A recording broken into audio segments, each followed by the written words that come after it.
والله تنازعنا وبني عبد مناف الشرف أعطوا فأعطينا وأطعموا فأطعمنا وحملوا فحملنا حتى إذا تساوينا وكنا كفرسي رهان قالوا منا نبي يأتيه الوحي من السماء. ما جاء بك الساعة متوشحا بسيفك؟ ألا تنتهي حتى ينزل الله بك قارعة؟ ويلي من فعل إلى محمد.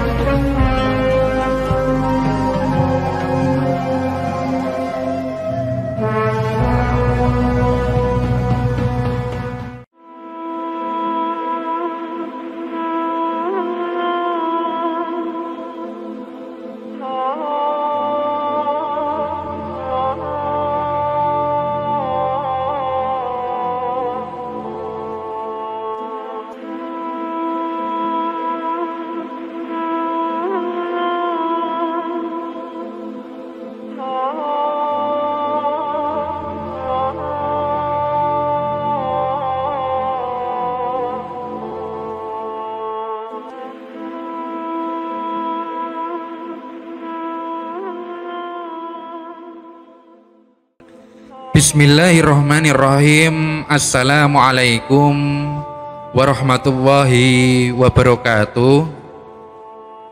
Pada kesempatan kali ini saya akan menyampaikan sejarah mengenai Khalifah Abdul Aziz, di mana Khalifah Abdul Aziz ini merupakan khalifah daripada Daulah Turki Utsmani yang merupakan korban daripada konspirasi Eropa. Tujuan saya menyampaikan sejarah ini tidak lain adalah untuk menambah wawasan kita semua, agar kita dapat mengetahui hal-hal yang berkaitan mengenai sejarah-sejarah Sultan Turki Utsmani. Nah, bagaimana sejarahnya? Marilah kita simak penjelasan berikut ini. Abdul Aziz naik tahta menggantikan saudaranya, yaitu Abdul Majid yang pertama. Pada akhir tahun 1277 Hijriah. Pada masa pemerintahannya, meledak revolusi di Kepulauan Kreta, dan pemberontakan ini berhasil dipadamkan pada tahun 1863 Masehi. Setelah itu, terusan Suez berhasil ditaklukkan pada tahun 1869 Masehi. Pada awal masa pemerintahannya, muncul sebuah majalah hukum dan keadilan serta undang-undang perdagangan dan bisnis lautan. Dia melakukan kunjungan ke Eropa dan berpikir untuk mengambil manfaat dari adanya konflik yang terjadi di antara negara-negara Eropa. Namun ternyata yang didapatnya, negara-negara Eropa itu sepakat menyatakan permusuhan terhadap pemerintahan Utsmani karena ia adalah negara Islam. Ketika itu Sultan Abdul Aziz menyatakan keinginan kuatnya untuk melanjutkan jalan yang telah ditempuh oleh ayahnya, yaitu Sultan Mahmud yang kedua dan saudaranya, yaitu Abdul Majid yang pertama. Dia tetap memakai orang-orang yang mendapat tugas untuk melanjutkan program reformasi di masa sebelumnya. Di antara reformasi paling penting yang dia lakukan adalah perubahan di bidang administrasi, yang ditandai dengan dikeluarkannya Undang-Undang Keprovinsian pada tahun 1864 Masehi. Di samping itu, ia juga membentuk Mahkamah Tinggi Kehakiman. Kemudian pada tahun 1868 Masehi, ia membentuk majelis negara serupa dengan yang ada di Perancis, yang kemudian disebut dengan Syuair Daulah atau Majelis Syuro Negara.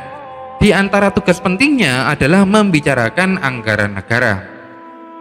Sultan Abdul Aziz ini menolak undang-undang Barat secara keseluruhan.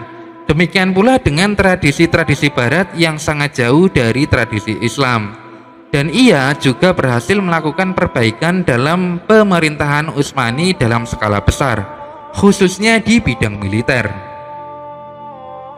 Nah, dia ini berhasil membangun militer yang kuat, mengganti persenjataan yang lama dengan yang baru. Dan ia juga mengimpor senjata yang dibutuhkan dari pabrik yang paling baik di Eropa. Selain itu, Abdul Aziz juga berhasil melakukan reorganisasi militer dengan sistem modern dan membentuk kelompok-kelompok militer di setiap wilayah. Dan ia juga berhasil mempersenjatai benteng-benteng dengan senjata berat dan meriam-meriam terbaru, sehingga menjadikan meriam-meriam Utsmani sebagai contoh dalam kemajuan. Nah, pada saat yang sama, Sultan Abdul Aziz melakukan perbaikan dalam bidang kelautan dan menempatkan para ahli dan pakar Utsmani menggantikan pakar asing, walaupun mendapatkan tantangan dari mereka.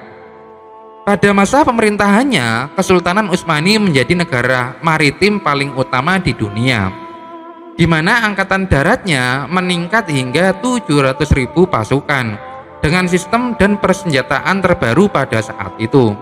Dan ia juga membangun sejumlah sekolah penting seperti sekolah pertambangan, sekolah pertahanan, dan sekolah tinggi militer. Sultan juga melakukan restrukturisasi ekonomi dan mengatur belanja negara dengan baik dan transparan. Dengan demikian, maka lunaslah hutang pemerintahan Utsmani dan menjadikan keuangan negara dalam keadaan stabil. Negara-negara Eropa tercengang melihat apa yang dilakukan oleh Sultan dalam waktu yang sangat singkat ini, dan mereka pun segera menebar kerikil-kerikil tajam untuk menghalangi langkah-langkah dan rencananya. Akar-akar konspirasi pembunuhan terhadap Sultan Abdul Aziz dilakukan cara yang seksama dan sangat terencana oleh konsulat dan diplomat-diplomat Eropa. Mereka berusaha merealisasikannya melalui antek-antek yang telah kenyang menyerap pemikiran Eropa.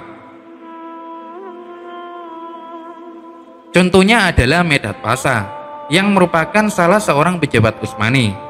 Secara terang-terangan mengaku saat diadili bahwa dirinya terlibat dalam konspirasi pencopotan Sultan Abdul Aziz dari kedudukannya. Dan peristiwa ini sangat terkenal dalam sejarah dan dicatat dalam sejumlah dokumen. Nah, yang terakhir, Sultan Abdul Aziz ialah Sultan yang ke-32 Kesultanan Utsmaniyah yang memerintah antara tahun 1861 hingga tahun 1876 Masehi. Beliau lahir pada tahun 1830, menduduki tahta pada tahun 1861 dan dicopot dari kedudukannya pada tahun 1874. Dan 4 hari setelah pencopotannya, akhirnya beliau meninggal dunia. Nah, demikianlah sejarah singkat mengenai Sultan Abdul Aziz yang dapat saya sampaikan. Semoga yang sedikit ini dapat bermanfaat dan dapat menambah wawasan kita semua, karena tujuan saya menyampaikan sejarah ini tidak lain adalah untuk menambah wawasan kita semua. Akhirul kalam, wallahu a'lam bishawab, billahi taufik wal hidayah. Wassalamualaikum warahmatullahi wabarakatuh.